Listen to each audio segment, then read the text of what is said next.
Mexico is known primarily as a country, and many know it as a city, as in Mexico City. But most don't know that Mexico is also a state. Located deep in the heart of the country, it's about the size of New Jersey. Visitors to the state of Mexico might only see its colonial cities or its sleepy pueblos, but don't be fooled. Wow. This state is home to some serious high-octane adventure, whether it's paragliding, hang gliding, following the journey of the magnificent monarch butterflies, experiences you won't soon forget. I'm Peter Greenberg, and these are my hidden gems of the state of Mexico.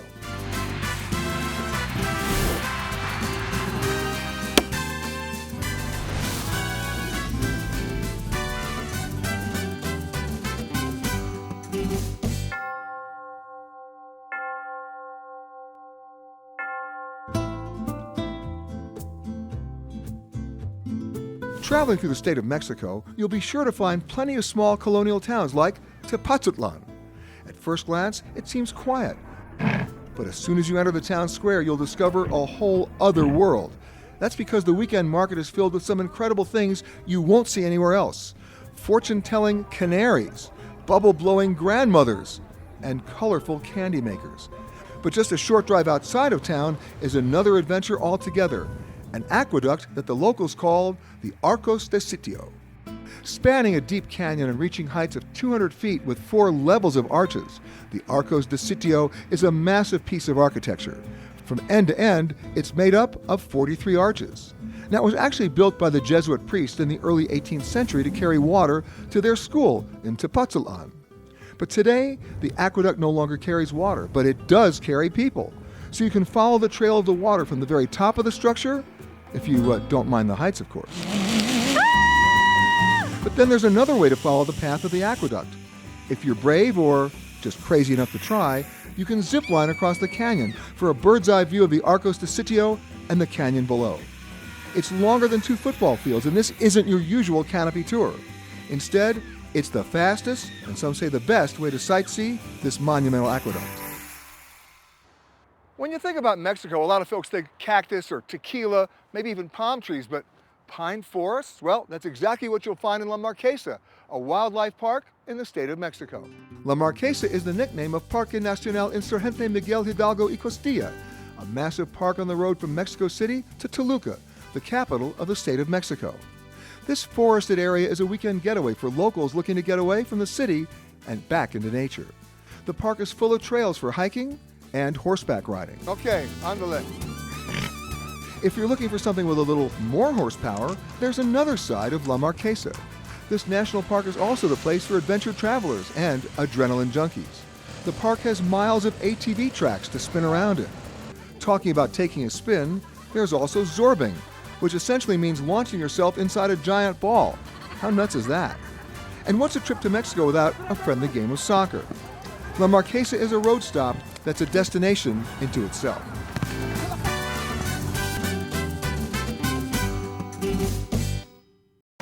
And if the outdoor activities of La Marquesa have you craving more adventure, then continue on the same road for about an hour, and you'll come to Valle de Bravo, the capital of action-adventure in the state of Mexico. The folks who come to Valle de Bravo come for only one reason, to get out here on Lake Miguel Alemán. You want to go sailing, kayaking, water skiing, you want to even troll for bass, this is the one place to be if you want to be on the water.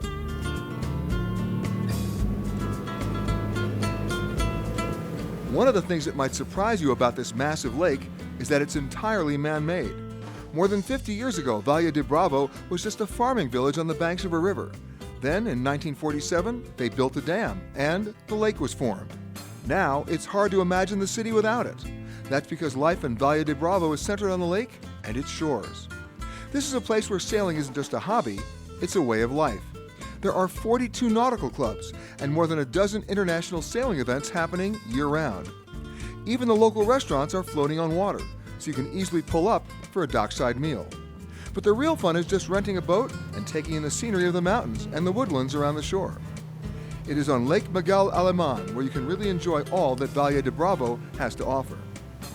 But if boating isn't high-octane enough for your tastes, Valle de Bravo is also famous for another sport that definitely will get your heart racing. Valle de Bravo means Valley of the Brave, and believe me, this place lives up to its name. It may look peaceful enough, but it's one of the best places in the world where you can come up and go paragliding. That's right, where you can go paragliding. Emphasis on the word you. You know why? You can go, but I will be staying right here and watching. With perfect landscape and atmospheric conditions for paragliding, Valle de Bravo is becoming the place for enthusiasts and beginners alike. There you go. Woo! That was a good one. Wow. If you've never been paragliding before, this is where you'll want to start. There are professionals everywhere, and if you're like me and would rather watch the experts in action, the Valley hosts national and international championships every year. Hey Miguel, how are you? Looking for the go-to guy to learn about paragliding? Then you need to talk to Miguel Gutierrez Fernandez with the local company Alas del Hambre. Miguel was one of the first people to recognize Valle de Bravo's potential for paragliding and has been doing jumps there for 30 years. First, he'll take you on a very bumpy ride with a 6x6 vehicle through the Monte Alto Natural Reserve. But at the top, you'll find yourself at El Peñón, also known as your jump-off point. How high are we up here? 2,200 meters above sea level and about 500 meters above the lake. So we're up, Yes, and I can feel the wind here. This is a perfect place to challenge the wind. perfect place. That's why the butterflies, the monarchs, came all Look at years this. to Look at Mexico. this. Oh, she's screaming. She's still screaming, and she's now stopped screaming. But if you can get over the need for self-preservation and get past the screaming, that's right, the screaming, the view from the top of this valley for the brave will take your breath away.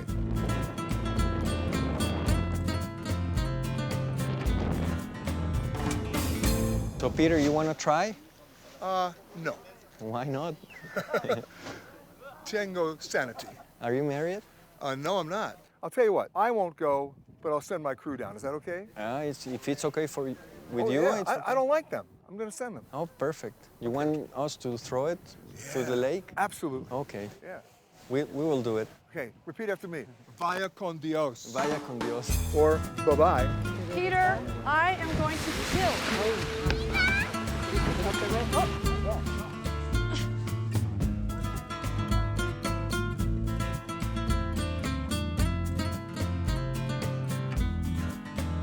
All right, Peter, this isn't so bad. I bet you didn't know this, but the same conditions that make Valle de Bravo great for paragliding also bring another flying guest. One of Mexico's greatest natural wonders is actually in the form of visitors, the millions of monarch butterflies that migrate here every year from Canada. Now, most tourists see them in the state of Michoacan, and that's a great reserve, but what they don't know is that there's an equally incredible place right here in the state of Mexico where you can see all those butterflies, only 20 minutes from the Valle de Bravo. It's called the Piedra Butterfly Sanctuary.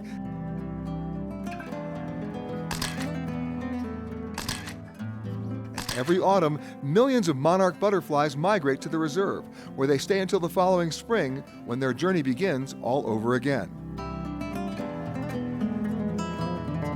And get this, the entire migration takes about 8 months, during which time 4 consecutive generations of butterflies are born and then die.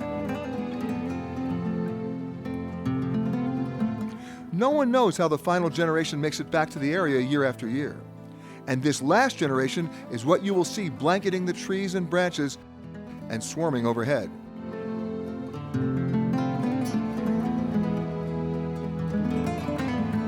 From a distance, the clusters look like beehives, but get a little closer and you can actually see the individual butterflies. Getting to the reserve's main observation point is a 45-minute hike up the mountain along dirt paths. Every day, the butterflies descend from the mountain to drink from a nearby natural spring that serves as a watering hole, a journey they make daily around midday. And it's a true hidden gem that is not to be missed. The state of Mexico is actually a state of continuing pleasant surprise. Whether you're gliding over a valley fit for only the brave, or zip lining next to an aqueduct. Adventure travel in the state of Mexico is just about everywhere you look. I'm Peter Greenberg, and thanks for watching.